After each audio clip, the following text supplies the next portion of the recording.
You're listening to an Anazao Ministries podcast. It was an interesting time to be alive in the early 2000s as a child, as I was being exposed to great actors and directors like Robert Rodriguez, Antonio Banderas, and in case of today's movie, David Spade. All of these were not childhood household names until I was a kid.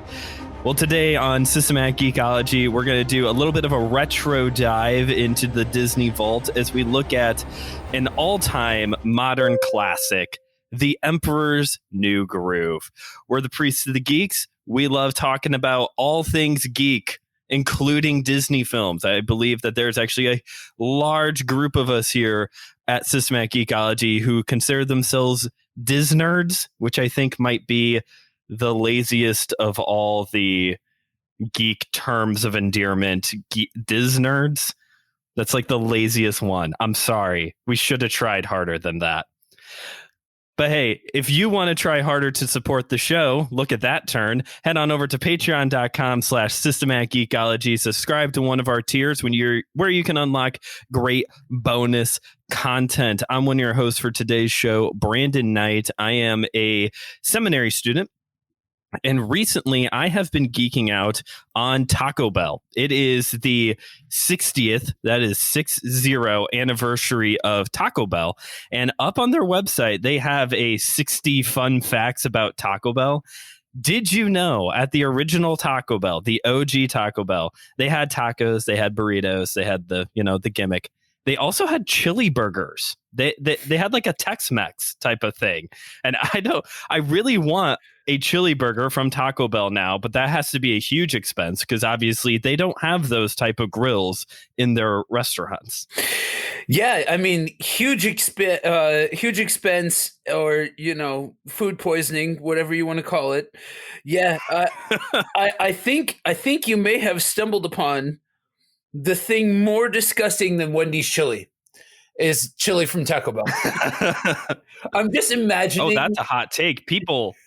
I'm just imagining. People love Wendy's chili. Well, here's the thing about people, right? Sometimes people are wrong. And I'm imagining this chili, but with Taco Bell's meat. No. And Josh, absolutely, that you would be need to leave this in. Absolutely. But hey, I'm a guy from the Midwest, so I will eat White Castle sliders all day. Joe, why don't you introduce yourself? I am Joe. I am a podcaster, broadcaster, and confession with the Saints time. I absolutely love White Castle. That is one of my guilty pleasures and one of the things I miss from the Midwest. Oh yes, my wife hates everything about it. I have to go there myself. And when I do, I get it all. The sliders, the chicken rings, fries, grape soda tastes great at White Castles. We're going to do a White Castles episode sometime. Maybe we'll watch that awful Harold and Kumar film. Anyway, we're here today not to talk about White Castles, but we're here to talk about The Emperor's New Groove. As a child, we were introduced to great actors such as David Spade, John Goodman, and the other guy who I always forget his name, but he plays David Putty on Seinfeld. He played the Tick. Yeah, I can't think of that guy's name. I can't think of his name either. His voice is so iconic. Yep. Kronk in the movie. He plays Kronk. This is, I don't know people who don't like this movie. Are there people who don't like this movie? Again, see previous statement about sometimes people are wrong. Patrick Warburton is his name. Okay. So it should come as no giant surprise for anybody who has listened to some of my takes and some of the things that I was into as a kid and all of that kind of stuff. Disney wasn't really my bag when I was a kid. There's some things that kind of broke through the periphery a little bit as far as like animated stuff and things like that. But like these types of movies, not really my bag growing up. And so I'll be honest, what precipitated this whole idea of doing retro Disney reviews is my wife, who did grow up on this kind of stuff, has started introducing me to some of these older classic Disney movies. And there's something to being able to, because I absolutely am not one of the DISNERDS of the group. And so being able to partner with a DISNERD and go over some of these things is a really interesting experience. And so going through this movie, it fascinates me still to this day, all of the jokes that they are able to slide into these movies that are 100% meant for the parents. And they just go right over a kid's head, I'm sure. But that is the best part of retro watching a film I watched as a kid. Any of them, because there's plenty. Yep. And then I was watching, this is a tangent, I was watching Batman Beyond the other day because I've been doing Batman all month. And there was a line in there that was very adult. And I even made a TikTok about it. If you want to go see it at just.branded.k. I made a TikTok about it. I was like, my childhood was not as innocent as I thought, because it was very dirty. This comment that would have went over my little 7-year-old brain. Right. But so this movie, you're talking about David Spade, comedic gold, underrated. I think David Spade is one of the funniest comedy character actors that is around. And then John Goodman, and then Patrick Warburton. Like, you're talking about an all-star cast. And going through and watching this movie, I found myself, and I'm not necessarily like a comedy person per se. I'm not the type of person that necessarily will sit there and laugh at a movie and all of that kind of stuff. But I found myself legitimately like cracking up at this movie because of, just the timing, I think, for both of the leads was so spot on that it just, and then Kronk, those three of them together are absolutely comedic genius. And I think with all of the moments in it all, and then you've got Kronk peppering his stuff in, it's a whole thing. I really thoroughly enjoyed it. And then I'm getting ready. So that's kind of 1A of this conversation. And then this movie is kind of like the gift that keeps on giving, because after the fact, I had pretty quickly pitched the idea of doing these retro reviews and all of that, and getting ready for this this recording. I decided to do some research, and apparently people have spent quite a bit of time trying to expound upon the theology of the Emperor's New Groove. And like, there's articles, there's websites, people have spent far more time than is probably necessary on a cartoon and trying to put the square peg into a round hole. But I can't say as though I'm surprised, because obviously the Emperor's New Groove is based upon The Emperor's New Clothes, which is a moral tale. It's an old tale that has been passed on and redone and all of these kinds of things. And so to me, it's not horribly surprising to see that people have immediately tried to draw those comparisons. So this part definitely fascinates me. I have never heard a single ripped out of context sermon illustration using the Emperor's New Groove. And trust me, I've heard a lot of bad ones. My friend in middle school had an entire devotional book devoted to Napoleon Dynamite. Like, I've seen some pretty ridiculous things out there, and I do want to get that book and do an episode on it now. I have never heard anything about the theology of the Emperor's New Groove, although I agree with you. It doesn't surprise me that those do exist, because this is based off of a long-standing, I think it's an Aesop fable, of the Emperor's New Clothes. It's a moral tale. So it doesn't surprise me that we can make that moralistic theology jump. But before we get to the jump, let's just talk about the movie itself. This is arguably, to me, the most quotable film ever. I can quote this movie all of the time. The only thing that comes close to my ability to just riff quotes off of from a movie would be Spaceballs. That is the only other movie that I can just like rapid fire quotes from this. Joe, what did you think as an adult? I mean, you said that's so funny, but as an adult, what did you think of this movie? As far as coming from a generation that is the type of thing where,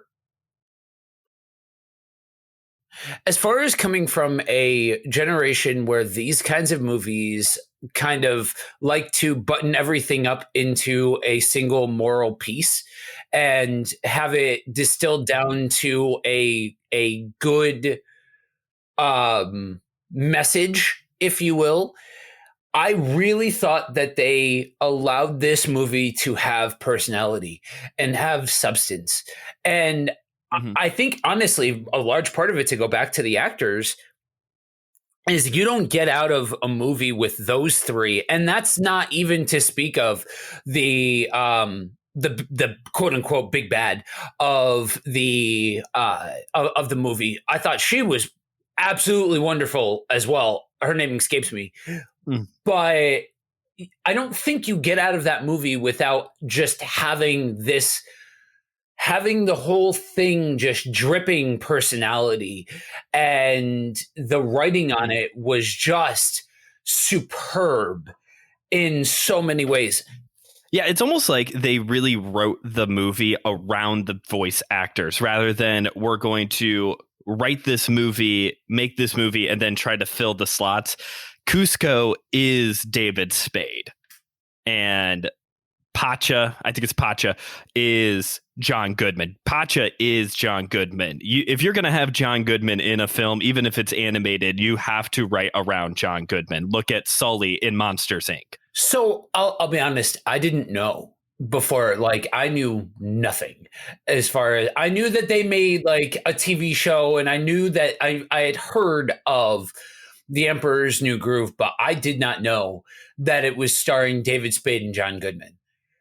And so that was like a nice little treat for me. But I would agree that even down to the build of the animated characters in relation to their physical counterparts, there's this gravity that Pacha has that is just like he's got, John Goodman has this big, booming, larger than life sort of voice, especially we're talking pre all of his medical issues in the late 90s, early 2000s. And we're talking like at the height of his career, you know, he had this voice that leaped off the page, if you will. And they wrote the mannerisms and physicality of Pacha to suit that voice. Just like with David Spade, he's a little wiry dude. If you ever seen any of his stand up or any of his more physical comedy stuff, like if he's on like any of the many sitcoms he was on, anything like that, he's a very physical sort of actor. That's always kind of how that's honestly one of the biggest reasons why I think he and Chris Farley did as well as they did together, because they're both very, very physical actors. And so they allowed for that physicality to translate in a way where it felt like you were still getting all of both of these actors. You weren't losing out on any part of them because you were just getting their voice. I like that idea of the physicality, because it very literally is. And you can see that with Kronk's character as well. Like, he's this huge guy, and Patrick, whatever his last name is he's a big guy too. He's like John Goodman. He's a big guy. Yeah. I'm trying to think of some of my favorite moments in the movie. Of course, there's the waterfall scene when they're talking about how they're going to go over the waterfall, sharp rocks at the bottom. Oh yeah. Oh yeah. Bring it on. And they're just so chill about it. They're so chill about it. Pull the lever. And they pull the lever. Wrong lever. The best part is the scene where they're running and trying to get back, and it goes between Kronk and Yzma and Pacha and Cusco, and then it goes to a map, and it's got like the little checker like following them. Yeah. And they can look down and they can see the checker marks on the ground, and then Yzma and Kronk get there before them, and they're like, how did you get there before us?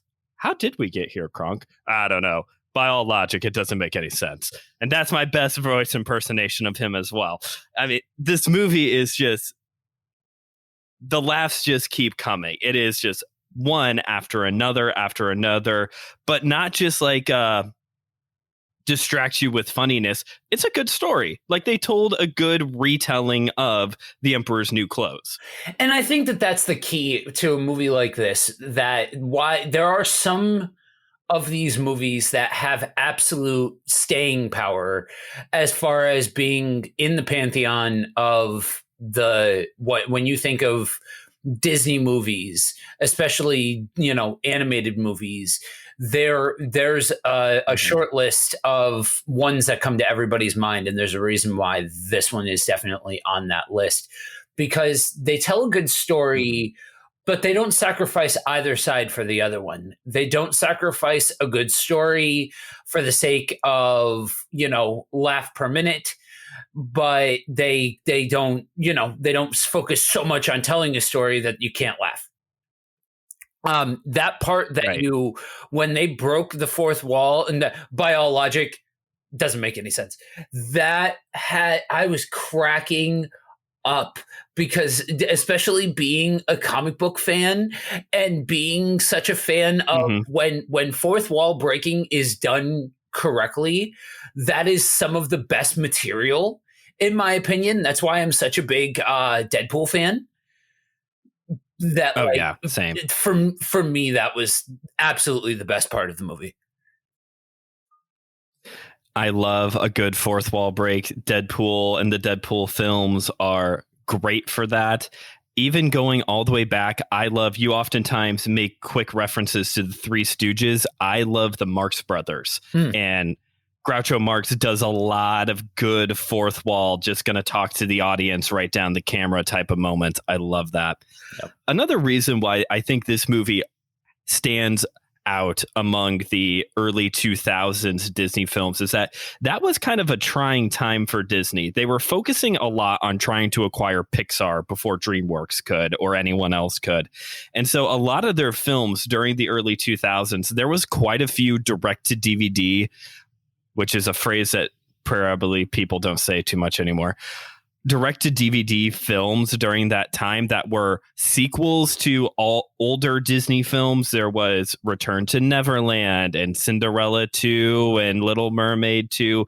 But also during that time, you get things like The Emperor's New Groove, Lilo and Stitch, and even right at 99, I think it was, is when Tarzan came out, which is, I don't care. There was an episode we did, this is one of the reasons why it's difficult having so many different hosts on a podcast, is there was an episode where there was a whole discussion about what is the greatest Disney like soundtrack. This was like a conversation that came up, and nobody said Tarzan, and you're all wrong.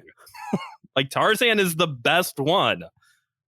Phil Collins took leftover material that he never used before and wrote an entire album for a movie. Like, that was free. That was a retro rant. Anyway, so this movie stands out among three other really good films because there was actually a low point. If that might seem surprising to some people, but Disney had a low point. Disney sometimes doesn't hit their stride with their films. And then there's some really good gems in it. And this is what probably separates me and makes this such an interesting topic of conversation to mix perspectives on, because if it was another DISNERD here, they would probably say something to the effect of, yeah, Disney has sometimes had low points, but mainly they've put out bangers. The problem is that's a lie. And my mama told me not to lie.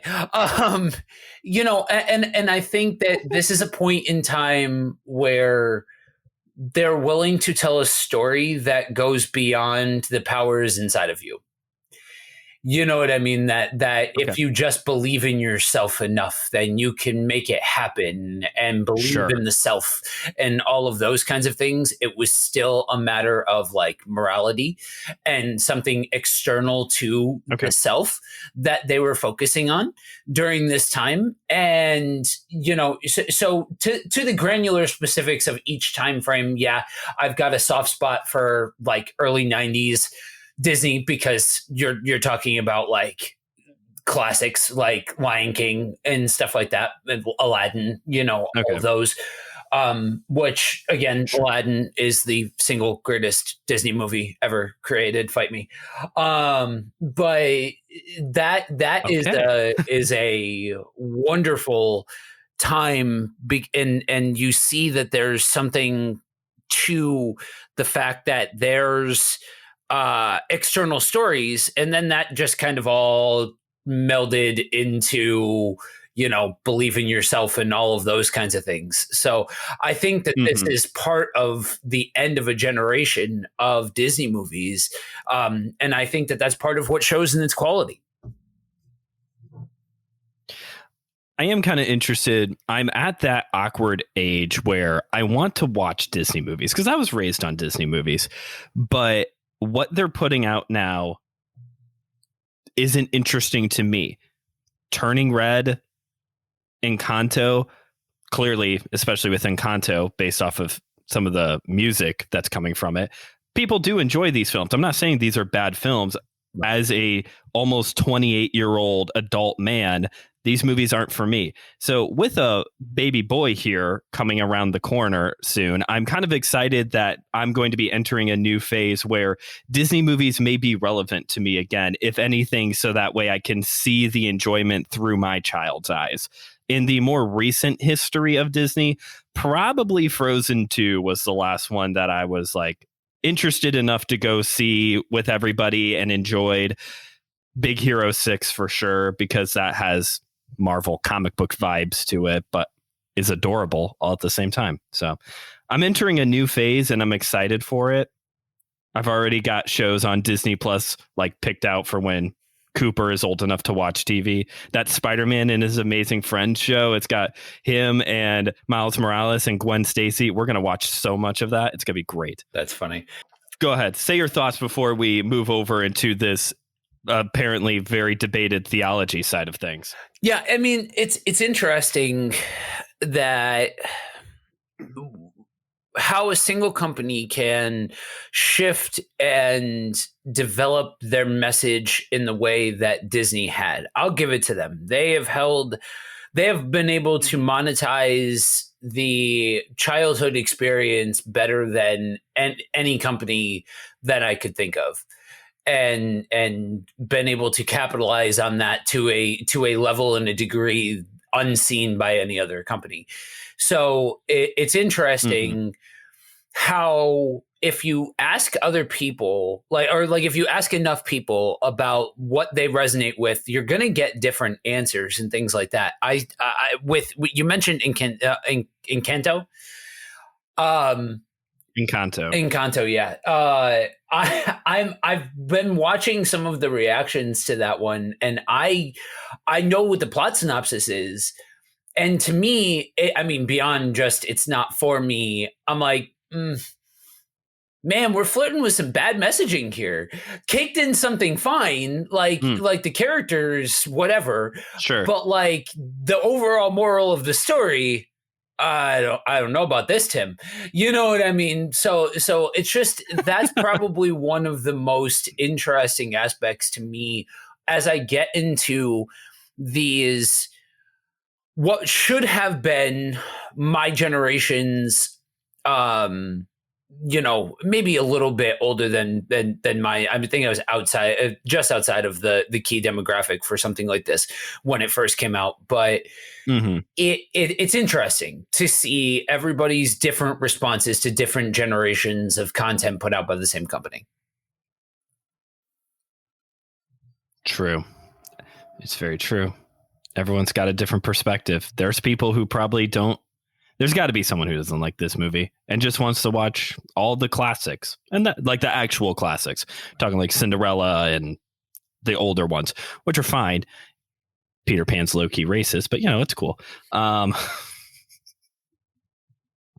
Hey, why don't you take us to the theology side of this now, because I'm interested to see where this goes. Yes. So the first example that I saw here, and this is something that I am reading from an article because somebody went so far as to draw very specific comparisons made for just such an occasion. Of course. And so the scene where Cusco and Pancha are going across the rickety bridge, and that's going across the deep ravine, making their way across. Obviously, the bridge breaks for those of you that haven't seen it, and they're tangled up in the vines. Well, when they lock arms and they're like trying to get up the ravine by doing that, they draw the comparison about us partnering with Holy Spirit to get to where we okay. This is exactly why I've been pushing for more video content, because the look that Brandon just gave me said everything that needed to be said. So I'm going to quote here real quick. Some people really want to rewrite Pilgrim's Progress, and they really shouldn't. They really should not. That's awesome. So what's our quote? Okay, so starting from, it's quoting direct from the movie at first. "How do I know you won't let me fall? After you grab the rope," Pancha tells him. "You're just going to have to trust me." So Cusco trusts Pancha, does as he says, and the pair survive. This is a lot like our sanctification. After we have been justified and declared right by God, he begins to sanctify us. Romans 12:2 calls Christians to, quote unquote, be transformed. In the original language, though, this phrase has both passive and active portion. One part, the transformation, can't be accomplished by me. Only God can transform us into his image. The other part, however, is a call to action. It's a call to be active and willing participant who actually shows up and be transformed. And it goes on to continue talking about sanctification. Okay, so this is, and I'll draw other examples of where they try and use the movie to make a religious point.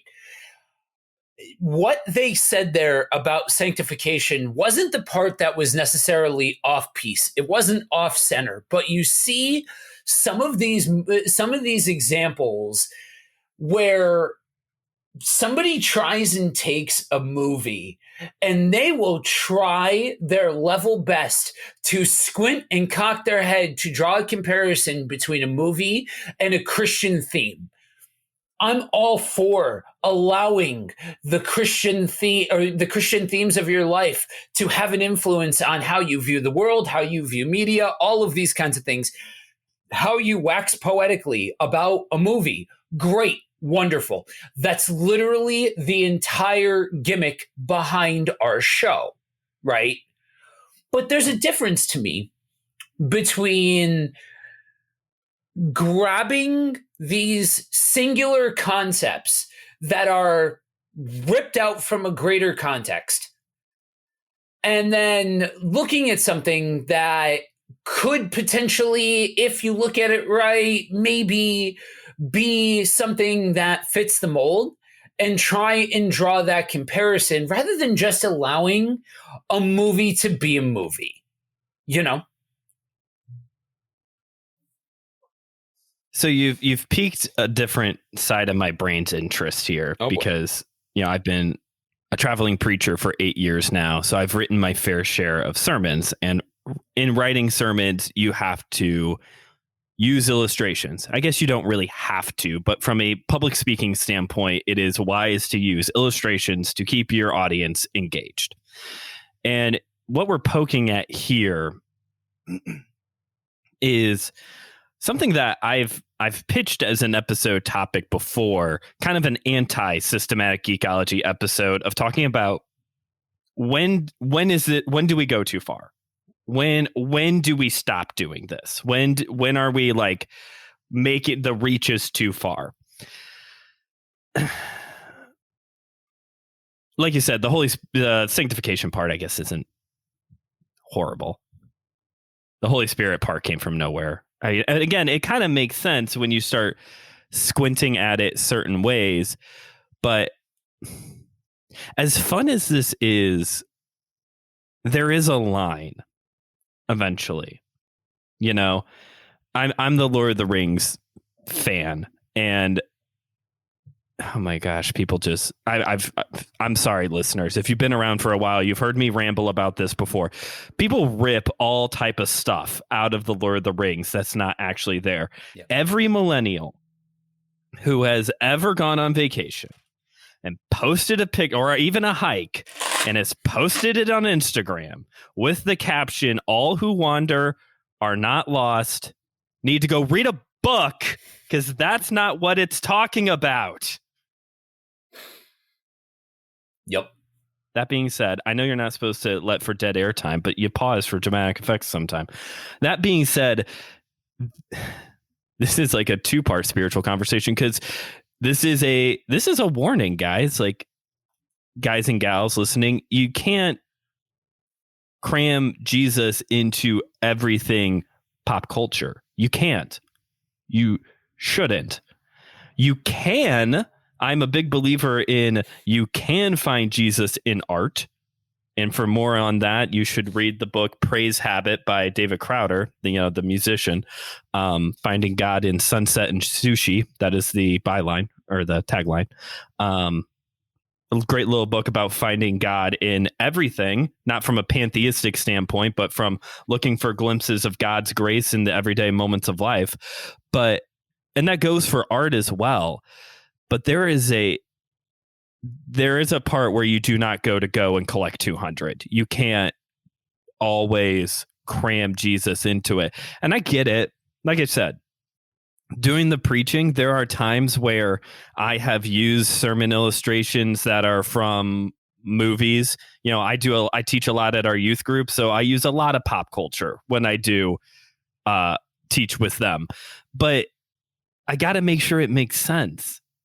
And if I teach it, and if afterwards I don't think it made sense, I'm not going to do it again. I'm not going to put chips down on something. I had to teach earlier this year on righteousness. We were talking about the breastplate of righteousness. Joe, how do you teach righteousness? And how do you do it with an audience between the ages of 6th graders to seniors in high school? That's exactly why I stopped doing any kind of kids ministry stuff, because that's a Herculean feat. And there's about 1 million different ways that you can get something like that wrong.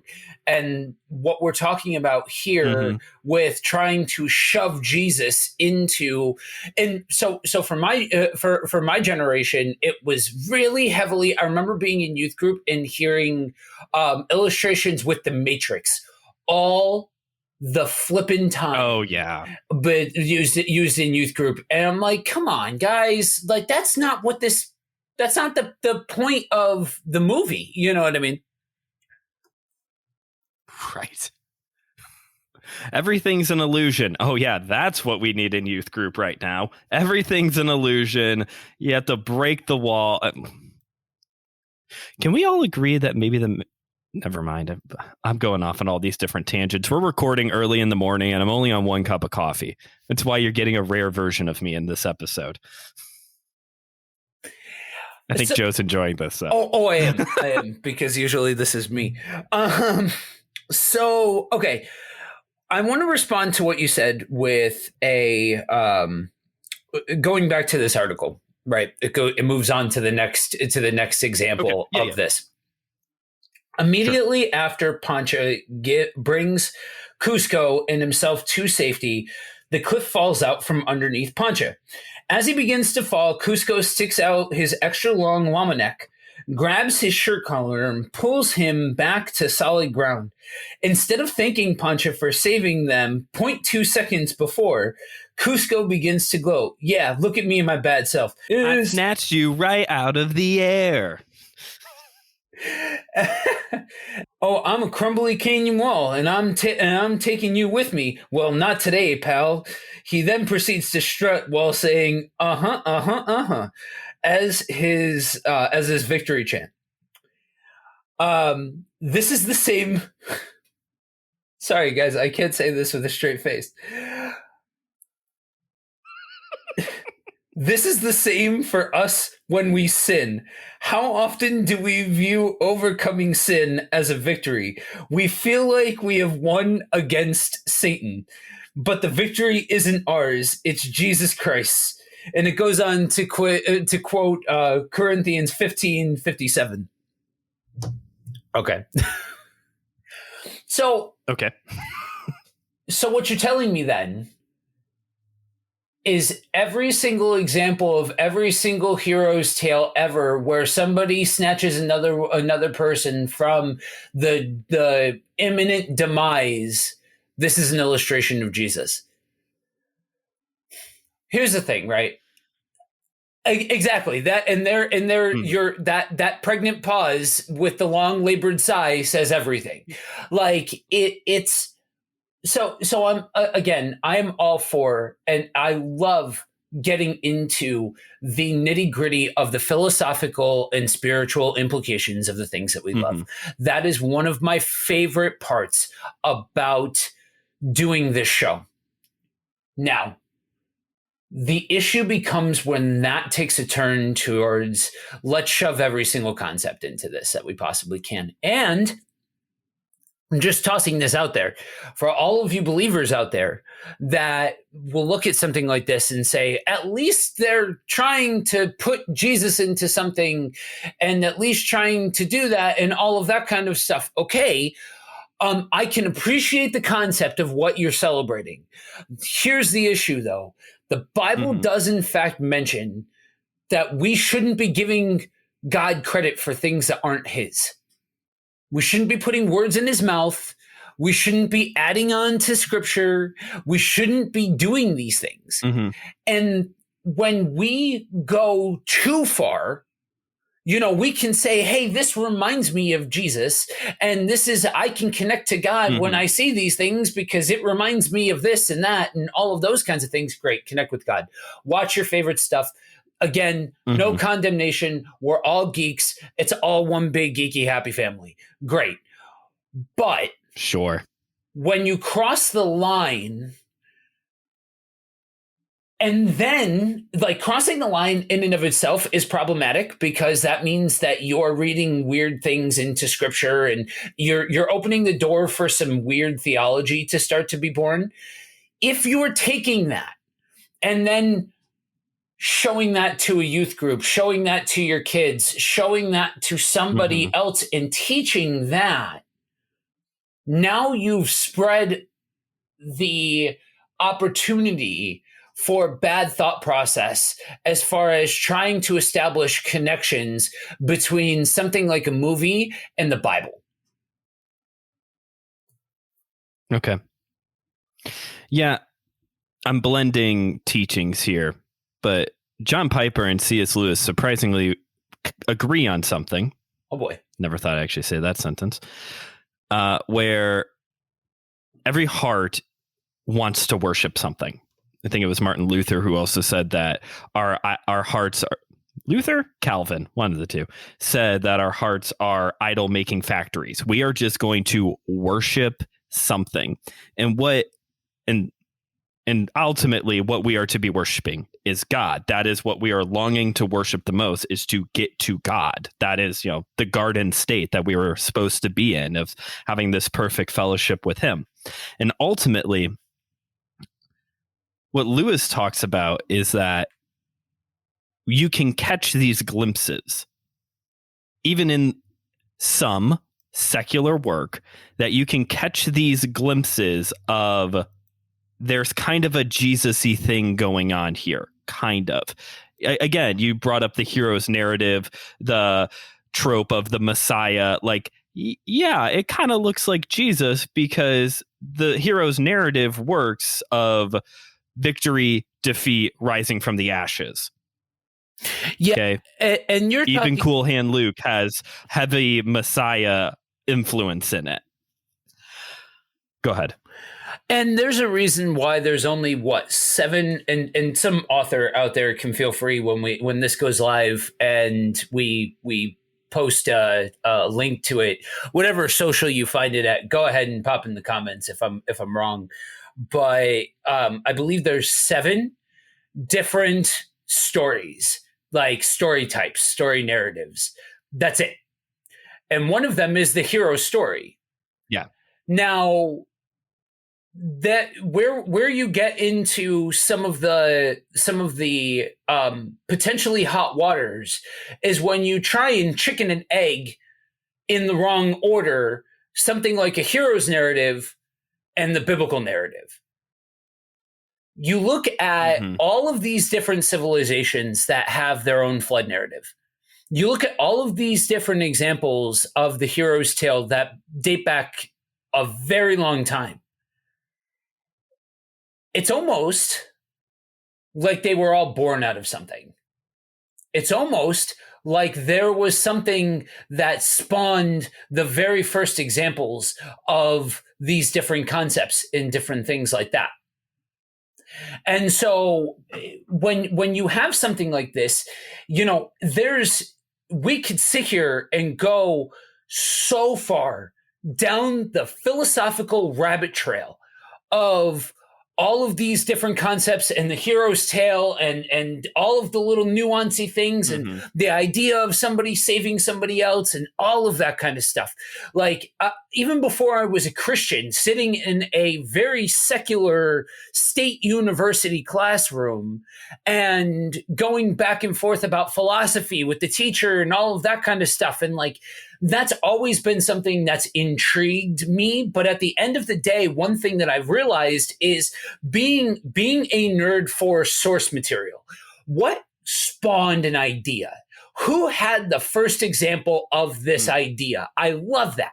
I love getting into the nuancy stuff of that. Okay. It's probably one of the things that drives the apologist part of my brain as much as it does. Because I love finding out where something came from, who thought of it first, who said it first, all of those kinds of things. And I remember sitting in a classroom for a religions class. Yes, religions plural, because we went through all of the major belief systems from throughout history. And we kept going to, these different common threads, and she would always, wink and a nudge and all of that kind of stuff towards these things that were pluralistic in nature. Because, kind of a wink and a nudge against Christianity, if I'm being honest. But the one thing I couldn't necessarily wrap my mind around is, okay, so what you're telling me is each one of these different belief systems has this same kind of thought process, this same kind of example of this story or this trope or this sort of thing happening straight across the board. Okay, so which one of them did it first? And by all accounts, when you look at these things, it's the Bible, it's Christianity that did it first. That you can find the earliest recorded examples of these different things. And so I say all that to say, going back to what spawned us on this topic, yes, there are tropes in this movie that are, it's when they're good storytelling beats on top of a hilarious movie. And we haven't even gotten into everything that apparently they did with making Kronk Jewish. I don't know. This is all. This was all. That's the thing. Well, apparently they made extra stuff like outside of the original.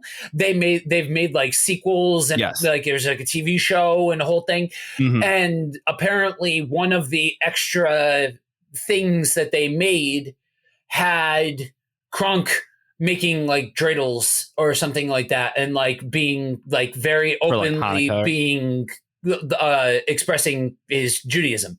Jewish. Yeah. Interesting. I don't know, but all of that to say, just because some of the inspiration is there doesn't mean that that gives us the creative license to go so far as to try and manipulate the word to fit a movie. And that's really what we're doing here when you do something like this. Mhm. And to put over our own gimmick, like that's part of what makes our show different from a lot of other Christian pop culture. This is really for people who are jumping in for the first time. This is what makes our show different, is that we're not the, oh, it's all evil, stay away from everything Disney because it's all evil people. And we're not the, let's cram Jesus into every nook and cranny of this silly little movie. I always will go back to that episode we did back in January talking about Cthulhu. We weren't trying to cram Jesus into Cthulhu.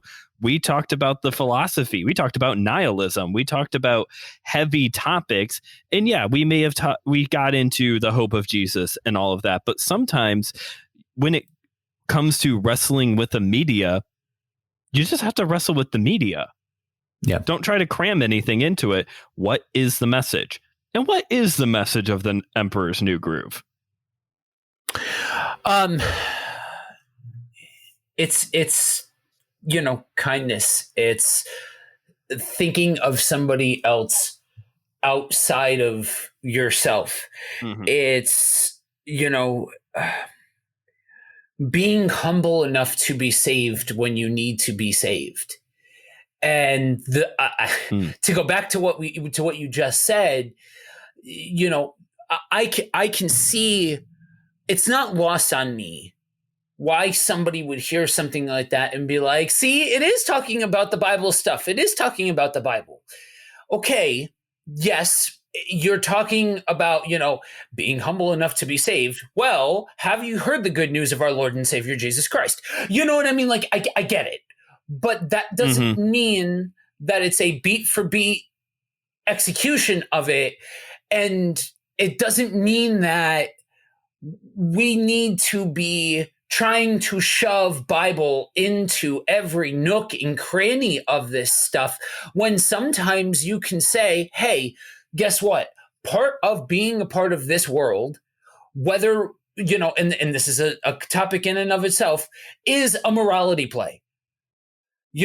I understand total depravity. I understand all of that kind of stuff. But sometimes good virtues, while they are by far and away not the end all be all, while they're by far and away not the thing that's going to save you, there's still morality for a reason. You know what I mean? We all have a moral compass for a reason. And so allowing for that to be the thing. And then maybe if you're talking about, a concept, and maybe you could eventually build the bridge towards talking about scripture, that's okay. But shoving a square peg in a round hole is different. My all-time favorite Finding God in Media moment, although the Napoleon Dynamite devotional is way up there. My mom and I went to go see The Chronicles of Narnia, The Lion, the Witch, and the Wardrobe. Movie gets done, and somebody right in front of us goes, "Oh, I get it. Aslan is God." Not joking. Not trying to be a sarcastic jerk. I saw a literal light bulb moment with one of the most obvious, yes, you got it. You got it. For me, with The Emperor's New Groove, I think this is one of Disney's best examples of better together.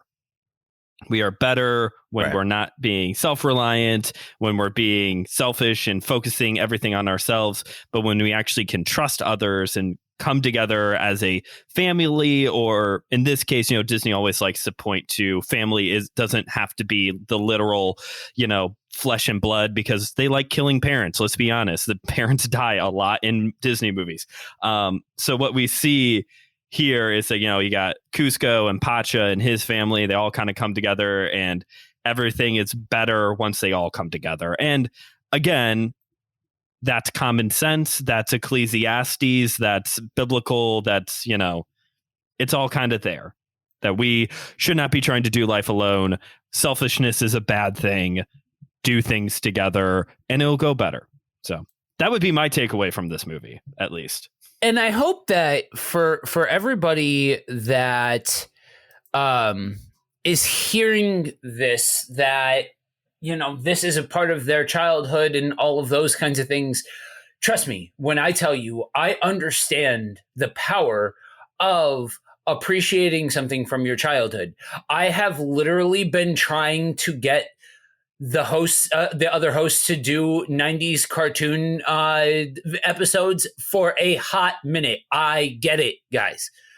But that being said, I hope that it's been clear the nuanced difference between acknowledging that all of these fables and good moral teachings and all of that kind of stuff, they do have source material. They do have an origin point. Somebody did do it first. All of these things were born out of a place. All of that kind of stuff, and trying to go the extra mile and saying, hey, this is like this verse. Look at that. This is like an example of this very specific biblical concept, and all of those kinds of things. Because one acknowledges, without going too far down the rabbit trail, that we can get into, okay, so this is what it's talking about. It's not talking about Romans, whatever. It's not talking about Corinthians, this. It's talking about better together. It's talking about being a good person. It's talking about all of those kinds of things. Now that we've established that, now we can go the extra mile and say, okay, so where did these things come from? Where did morality come from? Where do all of these concepts come from? I hope you guys understand that's kind of what we're trying to illustrate out of this, and not trying to say something like, oh, but it's wrong to see God in media. No, it's not. That's not wrong at all. But when you try and manipulate scripture to fit a very, very, very specific example, that's where you start to run into problems. And at the end of the day, like you said, Brandon, this movie is absolutely hilarious. We took the opportunity to talk about a concept for a thing that happens in movies, and we could sit here and literally do a whole episode. Here's the pitch that of examples of this, where people over spiritualize a movie, and there's literally tons. We could probably do an episode and a series and sequels and so on of examples of this happening. At the end of the day, this is just an example of it. So we're not trying to rail against this movie. If anything, we're sitting here trying to sing its praises, because for somebody like me who is cynical, jaded, and outside of the key demographic where this is nostalgia for me, I thought that this movie was absolutely fantastic. Okay. Do you want to do a rating? Yeah. So out of 5, I gotta give it a strong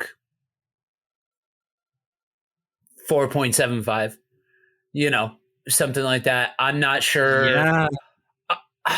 I don't want to, just based off of principle, give it a 5, but sure. I struggle to find anything that prevents it from being a 5. Yeah. Like, seriously, I think I would go 4.9. Like, yeah. You have to have, to give something a perfect score, it has to be perfect.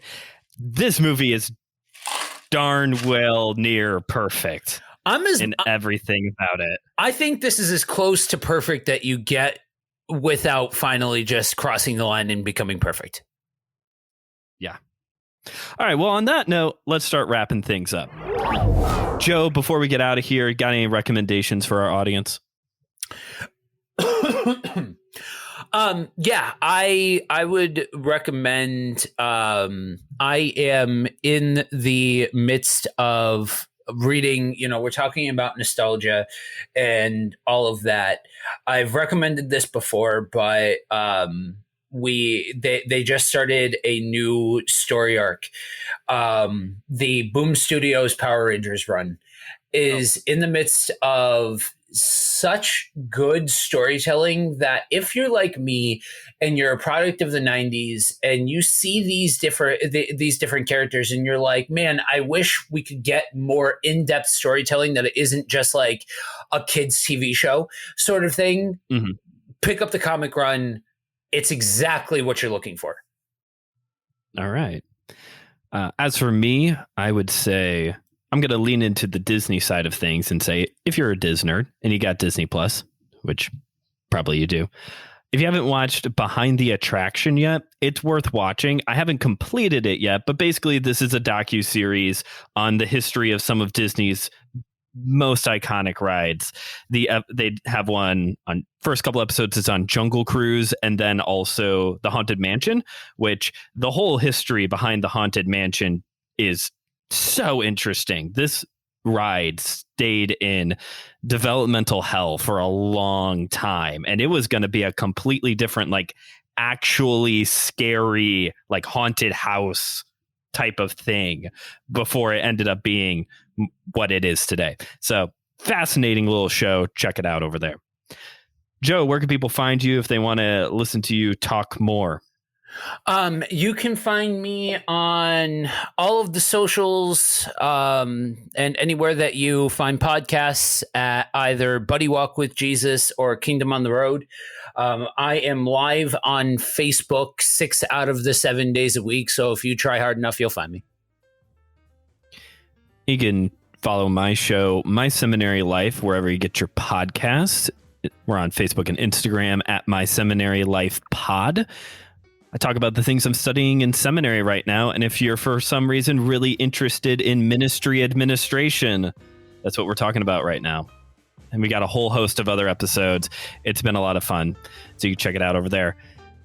Go to systematicecology.org and let us know if you're a DISNERD.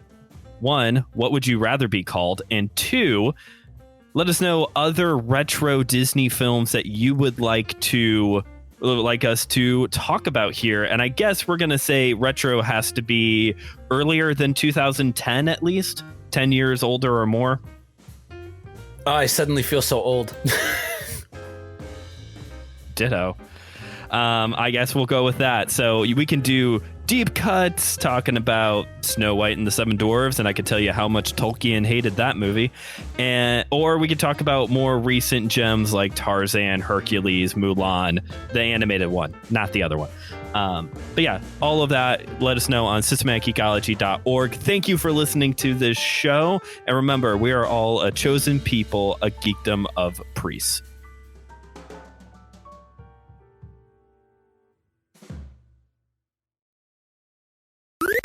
This was an Anazao Ministries podcast. If you enjoyed this show and would like to learn more about our network, be sure to check out the Anazao Ministries Podcast Network.